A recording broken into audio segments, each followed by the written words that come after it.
If you have an idea that you genuinely think is good, don't let some idiot talk you out of it.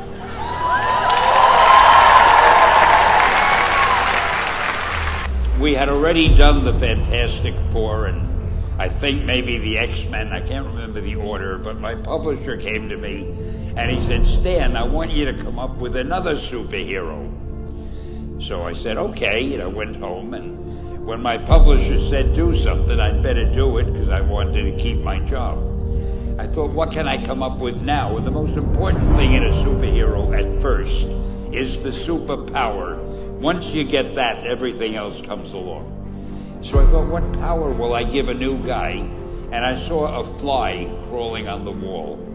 And I said, hey, if I could get a superhero that could stick to walls and crawl on them, man, that would be cool. So I thought that was good. Now I needed a name. So I said, well, let's see, Fly Man, Mosquito Man. I got down to Spider-Man. Spider-Man. It just sounded dramatic. So, okay, I had my hero, I had his power, his name, and then I figured just for fun, I'm going to give him personal problems. Because except for you people who are that your lives are perfect, but most other people have personal problems.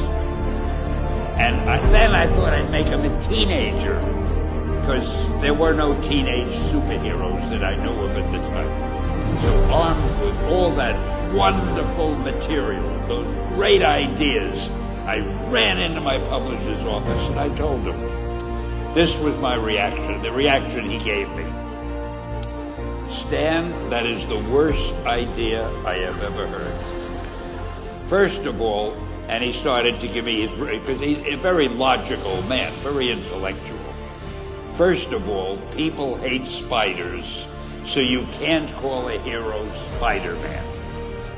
You want him to be a teenager? Teenagers can only be sidekicks. And you want him to have personal problems? Stan, don't you know what a superhero is? They don't have personal problems.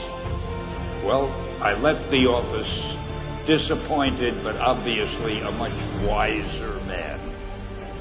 And I couldn't get Spider-Man out of my system.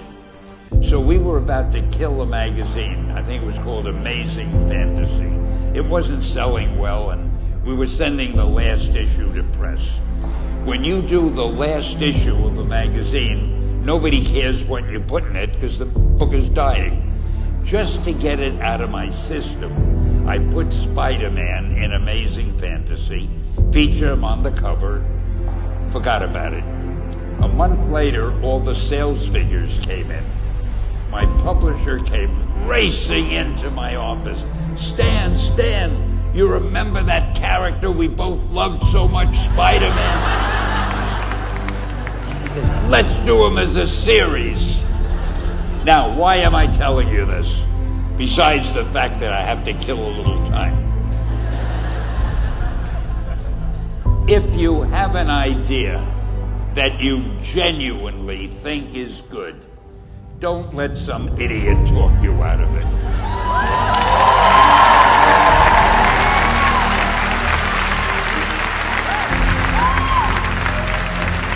Now, that doesn't mean that every wild notion you come up with is going to be genius, but if there is something that you feel is good, something you want to do, something that means something to you, try to do it.